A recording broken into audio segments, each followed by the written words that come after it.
who knew that the economic crisis was playing out so just markedly with mall Santas? So what is the solution to U.S. economic problems like this jobs crisis? Okay, we often have guests on who talk about sound money or regulations, but how about an entire new, not just economic system, but social system too? It sounds obviously very radical, but that is just what Peter Joseph of the Zeitgeist movement is arguing for, and he is going to explain how and why exactly that would work. Peter, it's so nice to have you on the show. I'll just get right to it. So we have guests on this show who advocate for different solutions to the criticisms of the current economic system, from debt jubilees to better regulations to the private industry to sounder money. Now, you argue for just getting rid of free market capitalism as we know it and completely overhauling the social system. Why do you think that's the solution?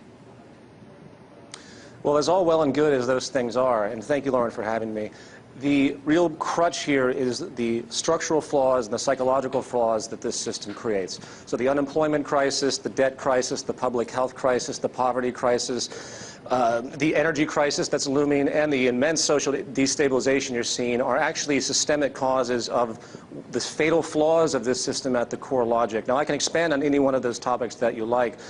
If you take, for example, what you just covered in this broadcast, the unemployment crisis. Okay. The unemployment crisis is really driven by technology. That's very important for people to understand because, unfortunately, many aren't talking about this.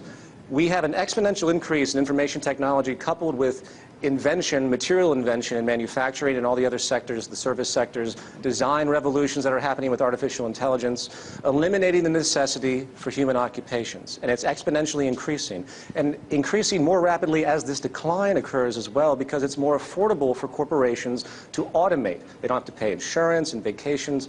If you look closely, this is the systemic element.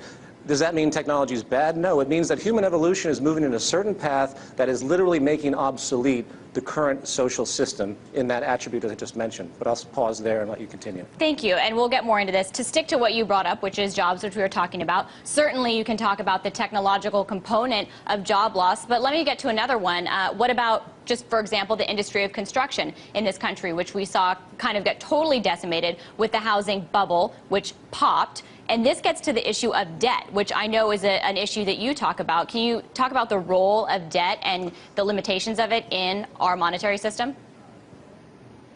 Well, sure. You kind of have this bubble quality with debt. You notice many people talk about debt jubilee and debt forgiveness now. In fact, I heard one economist say that we should just forgive debt every 50 years. And that doesn't really address the fundamental problem, does it? Basically, we have our money produced out of debt. Money's made out of debt, whether it comes from the central banks or it comes from the private banks. The private banks manipulate money, loan it at interest to people, and there's the interest component, which doesn't exist in the money supply. So you have an infinite amount of debt increasing constantly throughout the entire world.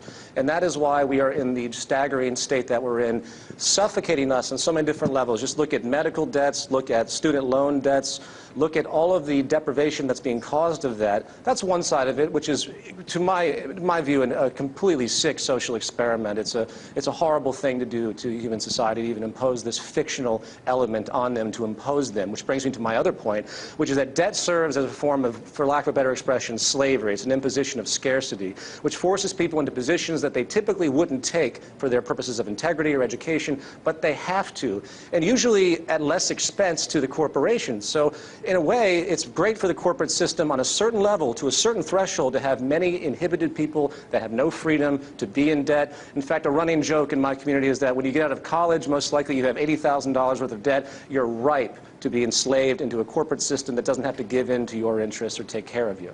So you argue debt is slavery. You have some other criticisms of it as well. Of course, we've seen the cost of it right now in so many of the issues that we cover every day on this show, in the Eurozone crisis, with public debt. That's obviously just one side of it.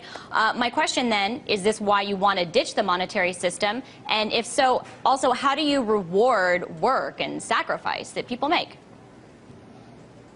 Well, the removal of the monetary system, I believe it will occur regardless of my intents. It's a natural evolution of human society. All the mechanisms that kept the system in place are phasing itself out by default, and the social destabilization that's on the horizon, I don't even have to do anything, I'm just trying to help, is going to cause some type of change. And I hope, and the people that I work with, we hope it will move into a sane direction and not something equally as sinister as what we've been seeing for the past, basically, 20 generations. But now, what the is issue of sane incentive is a direction? supporting argument with respect to how people defend the free market system. They say, well, if people don't have a direct material incentive to work, hence reward, that carrot stick, if you will, then they won't have any initiative to do so. The first thing I would say is that scientifically a lot of research has been done to show that when it comes to creative interests, people are not motivated by money. In fact, money seems to be inhibiting people's creative effects. It's only mechanical operations, like working at a factory line or waiting tables, things that could easily be automated, by the way, if we applied our technology,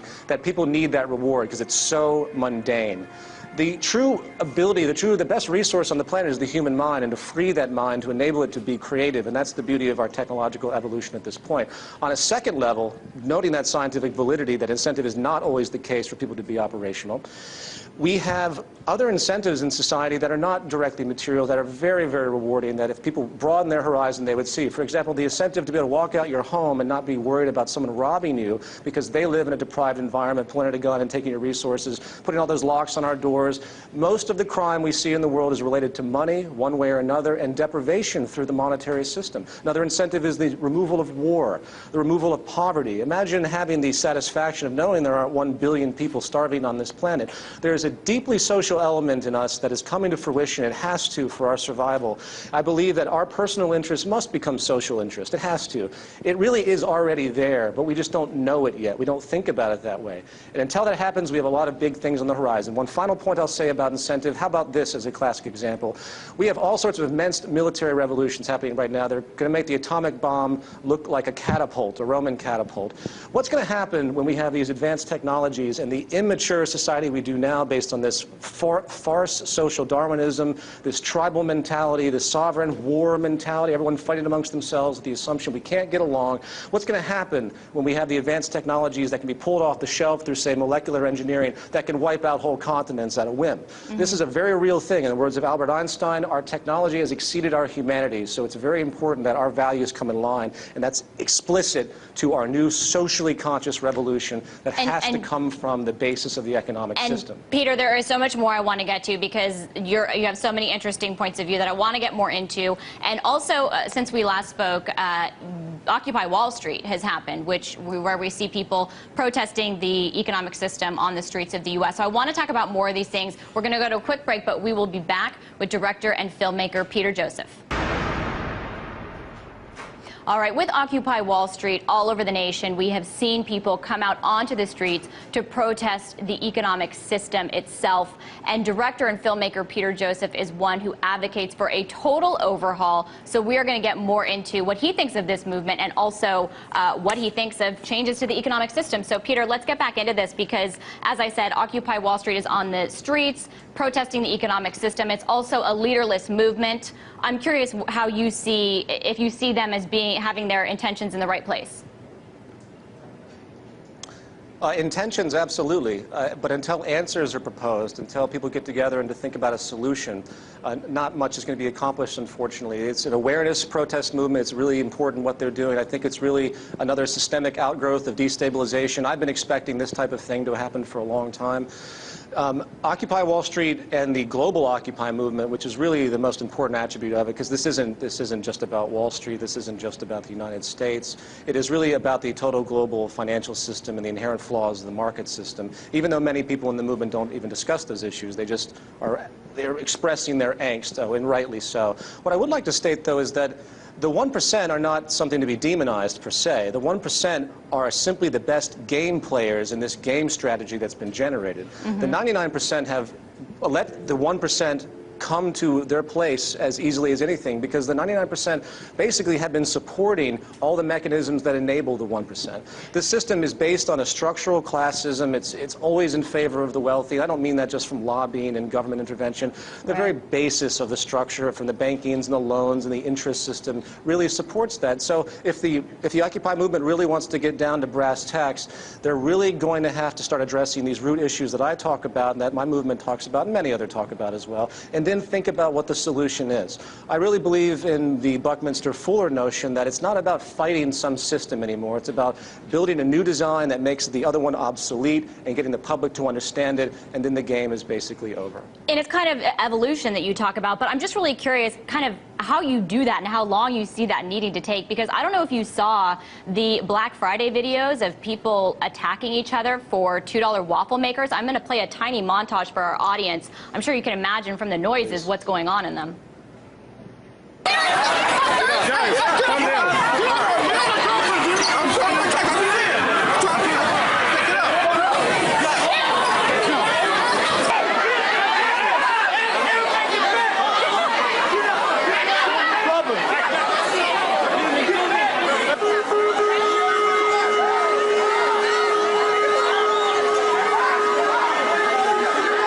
Peter, it sounds like riots. It looks a little like riots. Unfortunately, it's people clamoring for video games. I wouldn't want to get between them and their video games. How do you get between them and their video games, and how long is that going to take? Yeah, good question. I'd like to point out that before World War II, consumption in America was half of what it is now per person. The ravenous consumption mentality has really been imposed on culture by advertising, and it's very important people see that. So when you see that aberrant behavior of such, it's a cultural anomaly. We need that in the market system to enable consumption to be as rampant as possible, to keep this infinite growth paradigm going, unfortunately. So how do you change that issue? Is that your question? How do you get people to see the light? Absolutely. Well, put down the video games. Yeah, as though those are life-supporting elements anyway. Exactly. But nevertheless, you have to. There's a massive educational paradigm that I can't talk about enough. The social breakdown of society is going to open minds. This is the biosocial pressure that has basically caused every major shift in human society. The problems that are on the horizon are going to slowly get everyone to step back and say, what do we do now? And that's where I think the importance of you and everyone that's aware of this, we have to get together and show people what a solution can be and get them on board and get a mass movement, if you will, to enable it to come forward. Now, that sounds very simplistic and it's an overgeneralization, but it's not going to happen through government policy. Governments are far too interlocked today into the corporate institution. Governments are corporations. All the U.S. government is a parent corporation of all these subsidies known as basically the industry central. That's really all the U.S. government does. It's funded, supported, and regulated by corporations. It always was, by the way. This isn't some anomaly that occurred. It's just the nature of the game. We shouldn't expect anything less. All right, Peter. I think it's a mass grassroots movement. Mass grassroots movement. Sounds like there's going to be a lot of movement needed in order to get to where you're saying we need to be. So I certainly credit you for trying and for coming on our show and talking all about this. That's Peter Joseph, filmmaker and director. He's with the Zeitgeist movement. Thanks so much, Peter.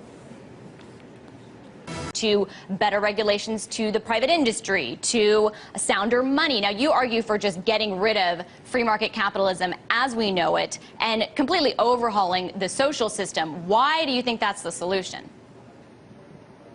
Well, as all well and good as those things are, and thank you, Lauren, for having me, the real crutch here is the... Who knew that the economic crisis was playing out so just markedly with mall Santas? So what is the solution to U.S. economic problems like this jobs crisis? Okay, we often have guests on who talk about sound money or regulations, but how about an entire new, not just economic system, but... If you take, for example, what you just covered in this broadcast, the unemployment crisis. Okay. The unemployment crisis is really driven by technology. That's very important for people to understand because, unfortunately, many aren't talking about this. We have an exponential increase in information technology coupled with invention, material invention and manufacturing and all the other sectors, the service sectors, design revolutions that are happening with artificial intelligence. Social system, too. It sounds obviously very radical, but that is just what Peter Joseph of the Zeitgeist movement is arguing for, and he is going to explain how and why exactly that would work. Peter, it's so nice to have you on the show. I'll just get right to it. So we have guests on this show who advocate for different solutions to the criticisms of the current economic system, from debt jubilees. Structural flaws and the psychological flaws that this system creates. So the unemployment crisis, the debt crisis, the public health crisis, the poverty crisis, the energy crisis that's looming, and the immense social destabilization you're seeing are actually systemic causes of the fatal flaws of this system at the core logic. Now, I can expand on any one of those topics that you like.